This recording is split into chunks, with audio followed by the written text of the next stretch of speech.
அனைவருக்கும் வணக்கம். ரொம்ப நாளாக நாங்கள் ஒரு தொழில் பண்ணுறோம்.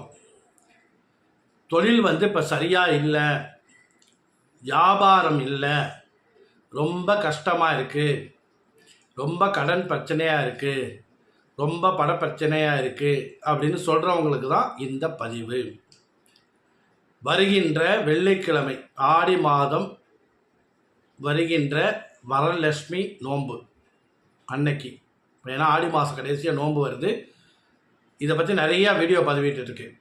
இந்த வரலட்சுமி பூஜை அன்னைக்கு நம்ம பூஜை அறையில் மகாலட்சுமி படம் வச்சு நீங்கள் பூஜை பண்ணிங்கன்னா, வெள்ளியில் மகாலட்சுமி காயின் 1 கிராம் வாங்கினாலும் சரி, இல்லை 5 கிராம் வாங்கினாலும் சரி, இல்லை 11 கிராம் காயின் வாங்கினாலும் சரி, இந்த வெள்ளி காயினை நம்ம பூஜை அறையில் வைத்து பூஜை செஞ்சு மறுநாள் எடுத்து நம்ம என்ன தொழில் பண்ணுறோமோ அதை சுவாமிகிட்ட வச்சுக்கிறது நல்ல சிறப்பான